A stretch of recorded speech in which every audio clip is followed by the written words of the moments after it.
कहानी की शुरुआत होती है अलास्का के सुनसान शहर बैरो से, जहां हर सर्दी में 30 दिन की लगातार पोलर नाइट यानी रात रहती है और ज्यादातर बुजुर्ग और कामचोर लोगों को छोड़कर बाकी लोग शहर को छोड़कर चले जाते हैं। पोलर नाइट शुरू होने से एक दिन पहले शहर के पास समंदर में एक विशाल क्रूज जहाज आता है और उससे एक अजीब सा आदमी उतरता है और ऐसा लगता है कि जैसे वो किसी मिशन पर आया है और कुछ डरावना होने वाला है। उसी रात शहर के कई स्लेज कुत्तों को बेरहमी से मार दिया जाता है, जिससे इस शांत शहर में खलबली मच जाती है। हर कोई अपने उड़ान के प्लान में लगा हुआ है और इस घटना पर किसी का ध्यान ही नहीं जाता। जब तक लोग चले नहीं जाते तब तक पुलिस ऑफिसर फ्रैंक, जो पोलर नाइट के पहले दिन पेट्रोलिंग कर रहा होता है, उसे ये भयानक नजारा नहीं दिखता।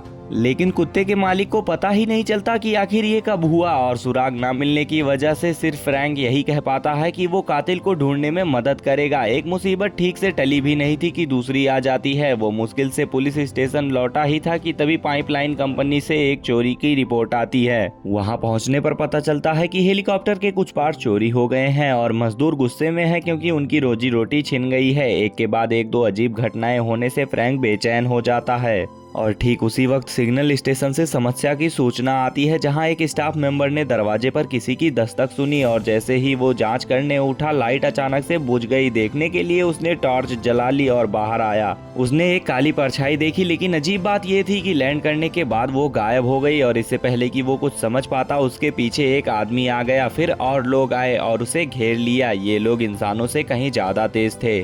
जैसे ही उसने चिल्लाने की कोशिश की तो राक्षसों ने उस पर हमला करके उसे खा लिया। एक पब में पेट्रोलिंग करते हुए फ्रैंक ने उस आदमी को देखा जो क्रूज से उतरा था। रात को शराबबंदी होने की वजह से फ्रैंक ने देखा कि वो वेटर को परेशान कर रहा है। पास जाकर फ्रैंक ने सुना कि वो कच्चा मांस मांग रहा है और उसके अनजान चेहरे ने शक पैदा कर दिया। फ्रैंक ने उसे पूछताछ के लिए स्टेशन ले जाना चाहा, लेकिन एंडर घमंड से खड़ा हो गया और भिड़ गया और जैसे ही वो उस पर हमला करने वाला था, एक बंदूक उसके सर पर तान दी गई। बंदूक तानने वाली कोई और नहीं बल्कि फ्रैंक की एक्स वाइफ लीसा थी, जो जिंदगी की मुश्किलों की वजह से बहुत पहले ही अलग हो चुके थे और फायर डिपार्टमेंट में काम करती थी और आखिरी फ्लाइट छूट जाने की वजह से शहर में फंस गई थी। जब दोनों एंडर को स्टेशन ले गए तो लीसा ने देखा कि फ्रैंक की दादी और छोटा भाई भी वहाँ पहले से ही मौजूद थे। वो बातों में इतने खोए हुए थे कि उन्होंने एंडर की दी हुई धमकियों पर ध्यान ही नहीं दिया। वो बार बार कह रहा था कि तुम देख लेना। उसी वक्त कई मजदूर अपने शिफ्ट खत्म करने के बाद घर जाने की तैयारी कर रहे थे। दो आदमी इस बात को लेकर बहस कर रहे थे कि आज रात लड़की किसके घर रुकेगी। तभी अचानक उनमें से एक आदमी को कोई चीज आकर खींचकर ले जाती है।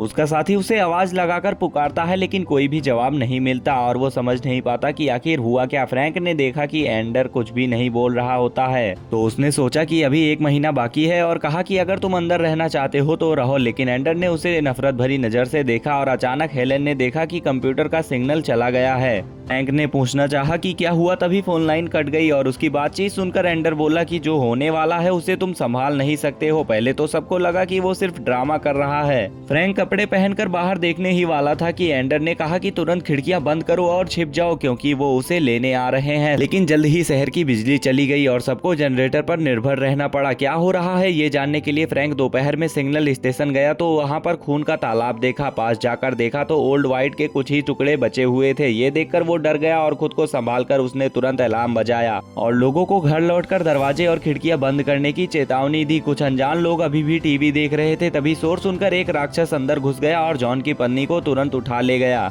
और जॉन ने तुरंत ही अपनी शॉटगन निकालकर गोली चला दी। राक्षस बहुत ही ज्यादा ताकतवर था। जॉन न सिर्फ उस पर हावी हो पाया बल्कि उसके चेहरे पर खरोच भी आ गई। यहाँ पर सीन चेंज होता है और एंडर ने जैक को उकसाया। किस्मत से यहाँ पर फ्रैंक पहुंच गया। उसने एंडर के हाथ पर वार किया और उसे गुस्से में हथकड़ी लगा दी। उन्होंने वॉचमैन की मौत और उन सभी लोगों के बारे में पूछा जिनका उसने जिक्र किया था। एंडर ने सिर्फ इतना कहा कि सब बर्बाद हो चुके हैं। शहर के लोगों को बचाने के लिए फ्रैंक ने टीम के दूसरे मेंबर को ढूंढने का सुझाव दिया और दोनों ही तुरंत उसकी जगह पर पहुंच गए। रास्ते में फ्रैंक को कुछ गड़बड़ लगी, इसीलिए वो कार से बाहर आया और उन्हें दूर से एक दहाड़ सुनाई दी। जानने के लिए उसने एक दूरबीन से देखा और उसने जो भी देखा वो देखकर सन्न रह गया। होश में आकर फ्रैंक ने कार में वापस जाने को कहा। जैसे ही वो लौटने लगे, एक राक्षस ने मौका देखकर छत पर हमला कर दिया और वो जीव इतना ज्यादा ताकतवर था कि कार उसका सामना नहीं कर पा रही थी। फ्रैंक ने उस पर गोली चलाई और उसकी अजीब सी चीख सुनकर दोनों को यकीन हो गया कि वो इंसान नहीं है। किस्मत से लीसा ने उसे झटक दिया और पुलिस स्टेशन वापस भाग आए। शहर में घुसते ही उन्होंने देखा कि पूरा शहर बर्बाद हो चुका है। राक्षसों के एक ग्रुप ने हमला किया है। तभी वॉकी टॉकी पर यहाँ पर एंडर की डरावनी हंसी सुनाई देती है। वो दोनों भागते हुए स्टेशन पहुंचे और वहां पर उन्हें पता चला कि जेरहे और हेलन दोनों ही गायब हैं और जमीन पर ढेर सारा खून है। फ्रैंक गुस्से में एंडर के पास गया और पूछा कि क्या हुआ है। जवाब दिया कि यहाँ पर उन्होंने उसे छोड़ दिया है और उसने उसे मारने की भीख मांगी। लिसा के काफी समझाने के बाद फ्रैंक शांत हुआ और उदास होकर बाहर चला गया। इस समय तक करीब 20 राक्षस शहर में आ चुके थे। वो भयानक नरसंहार कर रहे थे और लोगों की बंदूकों से भी उन्हें डर नहीं लग रहा था। लोग जितना ज्यादा उन पर हमला करते वो उतना ही ज्यादा पागल होते जाते थे। भागते हुए फ्रैंक और लिसा उसी पब में जा पहुंचे जहां पर उन्होंने एंडर को गिरफ्तार किया था। फ्रैंक को अपना भाई तो जिंदा मिल गया, लेकिन बदकिस्मती से हेलन को राक्षस खा चुके थे। शांत होकर उन्हें एहसास हुआ कि वहां रहना सुरक्षित नहीं है, इसीलिए भीड़ में इमिग्रेंट लड़की ने बताया कि उसके पड़ोसी के पास एक अटारी है जिसमें एक छिपी हुई सीढ़ी है। सभी को यहाँ पर पहुँचाने के लिए फ्रैंक और लिसा ने बाहर जाकर राक्षसों का ध्यान भटकाने का फैसला किया। हालांकि थोड़ी ही दूर जाने के बाद यहाँ पर उनकी कार फिसलने लगती है और उन्हें पता चलता है कि राक्षसों ने कार को उठा लिया है। जैसे ही दोनों मुसीबतों में फंसते हैं, तुरंत ही यहाँ पर ड्रू एक बुलडोजर लेकर आ जाता है। कई राक्षसों को मारने के बाद उसने एक ट्रक को स्टार्ट किया और फ्रैंक और लिसा को बचा लिया। लेकिन अजीब बात तो ये थी कि उनका लीडर यहाँ पर इन सभी पर हमला नहीं कर रहा था, जैसे कि वो कुछ प्लान कर रहा था। जल्दी ही वो तीनों अटारी पर पहुंच गए। नीचे उतरने पर उन्हें पता चला कि बाकी लोग भी वहां आ चुके हैं। फ्रैंक ने एक प्लान बनाया क्योंकि उन्हें शहर का पूरा ज्ञान था और ठंड में रहने की आदत भी उन्हें थी, तो यहाँ पर उन्हें सिर्फ खाना बांटकर इंतजार करना था ताकि जैसे ही बर्फीला तूफान आएगा वो सभी पाइपलाइन की तरफ भागेंगे और जमीन के नीचे छिपकर 1 महीना गुजार सकते हैं। सीन चेंज होता है और राक्षसों का लीडर एंडर को ढूंढ लेता है। ये देखकर कि वो अब किसी काम का नहीं है, उसे बेरहमी से मार दिया जाता है। इसी बीच अटारी में छिपे हुए ग्रुप को बाहर की आवाजें सुनाई देती हैं। लिसा ने खिड़की से देखा तो राक्षसों को घर घर ढूंढते पाया और सभी लोग डर जाते हैं। लेकिन यहाँ पर बर्फीला तूफान अभी तक नहीं आया था, इसीलिए उन्हें इंतजार करना पड़ता है। और 7वें दिन राक्षसों का लीडर यहाँ पर देखता है कि ज्यादातर लोग नहीं मिल रहे हैं, तो उसने एक औरत को चारे के तौर पर सड़क पर छोड़ दिया। फ्रैंक जानता था कि ये एक जाल है। उन्होंने छिपते हुए देखा कि वो औरत तड़पा तड़पा कर मार दी जाती है। इसी बीच फ्रैंक ने किसी को अपना नाम पुकारते हुए सुना। पास जाकर उसने देखा कि यहाँ पर फ्रैंक अभी भी जिंदा है और उसने उसे बचाने की कोशिश की, लेकिन जॉन ने ऊपर देखा और महसूस किया कि उसे वायरस हो गया है। डरकर वो पीछे हट गया और वो पूरी तरह से पागल हो चुका था। फ्रैंक ने सबकी सुरक्षा के लिए कुल्हाड़ी से उसकी जान ले ली और थका हुआ आकर सो गया। थोड़ी देर बाद एक बूढ़ा आदमी चुपचाप से सीढ़ी खोलकर नीचे चला जाता है। लिसा ने शोर सुना और वो नीचे चली गई। तभी बूढ़ा आदमी कहता है कि उसे टॉयलेट जाना है और उसे बाथरूम ले जाया गया, और लेकिन मौका देखते ही वो खिड़की से भागने की कोशिश करता है। जब आइलेज ने दरवाजा खोला तो देखा कि वो गायब है। वो उसे ढूंढने के लिए बाहर भागा, लेकिन लिसा ने उसे रोकना चाहा, लेकिन धक्के की वजह से वो गिर जाती है। शोर सुनकर फ्रैंक जाग जाता है और देखता है कि सभी वहां से गायब हो चुके हैं, तो उसने कुल्हाड़ी ली और वहां पर नीचे आ गया।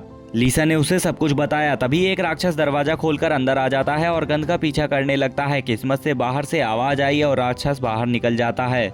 आवाज आइजन की होती है जो अपने पिता को ढूंढ रहा था, लेकिन अनफॉर्चुनेटली उसके पिता नहीं मिलते हैं, बल्कि यहाँ पर राक्षस उसकी आवाज से अट्रैक्ट हो जाते हैं। फ्रैंक और लिसा ऊपर लौटे तभी एक और राक्षस छत पर चढ़ जाता है और सभी लोग तुरंत ही अलर्ट हो जाते हैं और थोड़ी ही देर में राक्षस वहां से चला जाता है। बाहर ढेर सारी बर्फ गिर रही होती है। फ्रैंक जानता था कि अब पाइपलाइन की ओर जाने का समय आ गया है। जल्द ही बर्फबारी शुरू हो गई। सभी मौका देखते ही बाहर निकलने का फैसला करते हैं और वहां से निकलकर वो एक फूड मॉल में जाते हैं। सभी सावधानी से अंदर गए, लेकिन सामान इकट्ठा करते समय एक हल्की चीख सुनाई देती है। आवाज का पीछा करते हुए उन्होंने देखा कि एक म्यूटेंट लड़की अपने माँ को खा रही है। लड़ाई के बाद उन्होंने लड़की को पकड़ा और दीवार से सटाकर लड़की के ऊपर यहाँ पर उसने कुल्हाड़ी से हमला करके उसे खत्म कर दिया। इस समय यहाँ पर बर्फबारी रुक चुकी थी, जिसका मतलब ये था कि बाहर जाना खतरनाक है। और बचने के लिए लिसा को एक तरीका सूझा। उसे लगा कि राक्षस धूप से डरते होंगे, नहीं तो वो बिजली की लाइनों को नहीं काटते। हेलेन के घर यूवी लैंप था जो कि उनके काफी काम आ सकता था। फ्रैंक मान जाता है। उसने कहा कि वो ध्यान खींचेगा और जनरेटर चालू करेगा, जबकि लिसा बाकी लोगों को लेकर पुलिस स्टेशन जाएगी। फ्रैंक चिल्लाता हुआ बाहर भागा और राक्षस उसके पीछे पड़ गए।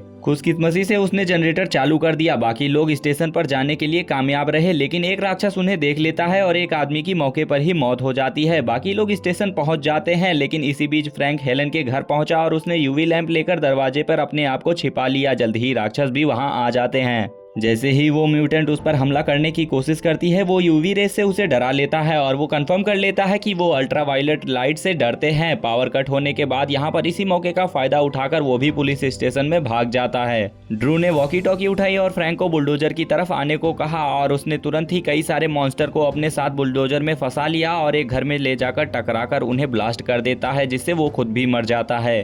फ्रैंक उसकी मदद से पुलिस स्टेशन वापस पहुंच जाता है, लेकिन वहां एक बूढ़ा आदमी था जिसे एक लड़की ने काट लिया था। इसी वजह से फ्रैंक को मजबूरन उसे मारना पड़ता है। वो पोलर नाइट के 27वें दिन तक पुलिस स्टेशन में ही छिपे रहे।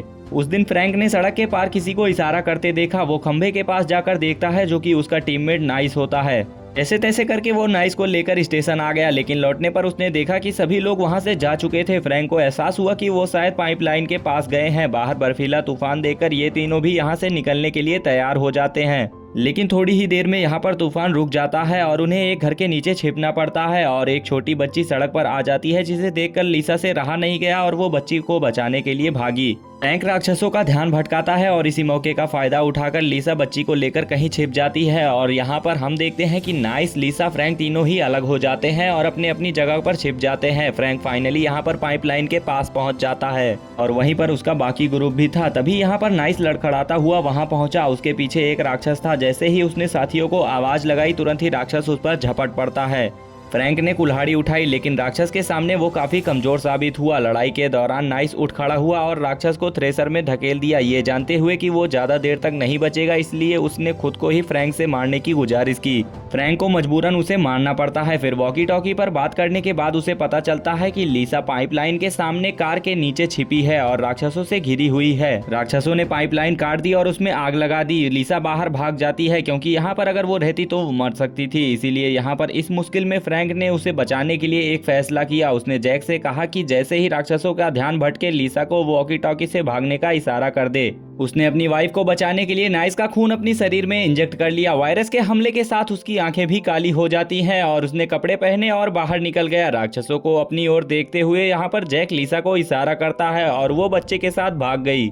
राक्षसों का लीडर उससे लड़ने लगता है, लेकिन आधा इंसान आधा लाश बना फ्रैंक काफी कमजोर साबित हो रहा था। मगर जैसे ही राक्षस उसे मारने वाला होता है, अचानक उसके अंदर हल्क जैसी ताकत आ जाती है और एक घूंसे में ही वो राक्षसों के लीडर को मार डालता है। और ये देख बाकी राक्षस वहां से भाग जाते हैं और तुरंत ही यहाँ पर आसमान साफ हो जाता है। इसका मतलब 30 दिन की लगातार रात खत्म हो चुकी थी और अगली सुबह हम देखते हैं कि लिसा और फ्रैंक एक साथ अपने प्यार का इजहार कर रहे होते हैं। और तभी यहाँ पर लिसा के इस गोद में सर रखकर फ्रैंक हमेशा के लिए मर जाता है।